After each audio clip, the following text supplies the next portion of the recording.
ട്രെൻഡൊക്കെ കഴിഞ്ഞു. എന്നാൽ ഈ ഒരു ഐറ്റം പരീക്ഷിക്കണമെന്ന് ഒരു പൂതി ഉണ്ടായിരുന്നു കേട്ടോ. അതിൻ്റെ പേരിലൊന്ന് ട്രൈ ചെയ്ത് നോക്കിയതാണ്. നമ്മുടെ വൈറൽ മത്തി ഫ്രൈ ആണ്. അതിനായിട്ട് ഒരു സോസ് പാൻ എടുത്തു. അതിലേക്ക് കോക്കനട്ട് ഓയിൽ ഒഴിച്ചു കൊടുത്തു. ഇതിലേക്ക് 1.5 ടേബിൾ സ്പൂൺ മുളകുപൊടി ഇട്ട് കൊടുക്കാം. 1 ടീസ്പൂൺ മഞ്ഞൾപ്പൊടി നമുക്ക് ഇട്ട് കൊടുക്കാം കേട്ടോ. ഫ്ലെയിം ഓൺ ചെയ്യുന്നതിന് മുമ്പേ ഈ ഒരു ഓയിലിൽ ഈ ഒരു മഞ്ഞൾപ്പൊടിയും മുളക് പൊടിയും നമുക്ക് നന്നായിട്ട് ഒന്ന് മിക്സ് ചെയ്തെടുക്കാം കേട്ടോ. ഇനി നമുക്ക് ഇതിലേക്ക് ആവശ്യത്തിന് ഉപ്പ് ആഡ് ചെയ്ത് കൊടുക്കാം. അതിനുശേഷം ഫ്ലെയിം ഓൺ ചെയ്യാം.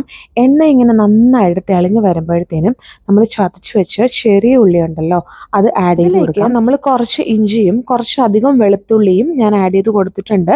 കാരണം എനിക്ക് വെളുത്തുള്ളിയുടെ ഫ്ലേവർ ഭയങ്കര ഇഷ്ടമായതുകൊണ്ടാണ് കേട്ടോ. എന്നിട്ട് നന്നായിട്ട് ഒന്ന് സോട്ട് ചെയ്തെടുത്തതിന് ശേഷം ജസ്റ്റ് ഇതൊന്നൊന്ന് കുക്കായി വരുമ്പോഴത്തേനും നമുക്കിതിലേക്ക് 1 സ്പൂൺ ചില്ലി ഫ്ലേക്സ് ആഡ് ചെയ്ത് കൊടുക്കാം. ഇത് കുറച്ച് എരിവ് കൂടുതലായതുകൊണ്ടാണ് ഞാൻ ഇത്ര ആഡ് ചെയ്തത്. അല്ലാന്നുണ്ടെങ്കിൽ ഞാൻ കുറച്ചും കൂടി ആഡ് ചെയ്യും, കാരണം എനിക്ക് ചില്ലി ഫ്ലേക്സിൻ്റെ ഫ്ലേവർ ഭയങ്കര ഇഷ്ടമാണ് കേട്ടോ.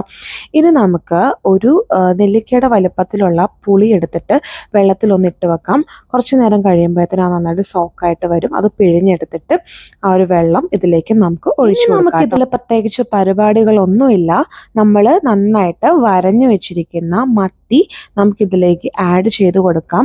ഈ ഒരു സ്മെല്ല് കേട്ടപ്പോഴത്തേനും എനിക്ക് തോന്നിയത് എൻ്റെ വീട്ടിൽ മുമ്പുണ്ടാക്കുന്ന, അല്ലെങ്കിൽ മുമ്പല്ല എപ്പോഴും ഉണ്ടാക്കുന്ന ഒരു കറിയാണ്. പപ്പ ഫ്രഷായിട്ട് മീൻ കൊണ്ട് വരുമ്പോഴത്തേനും ഞങ്ങൾ ചാള ഇങ്ങനെ ഉള്ളിയും മുളകും ഒക്കെ ഇട്ട് ചെയ്യാറുണ്ട്. ആ ഒരു മണമാണ് കേട്ടോ എനിക്ക് കിട്ടിയത്. ഇതിലേക്ക് നമ്മൾ കറിവേപ്പിലയും കൂടി ആഡ് ചെയ്ത് കൊടുക്കാം. ഇനി ഇത് നമുക്ക് കുക്ക് ചെയ്തെടുക്കുക എന്നുള്ളതാണ്.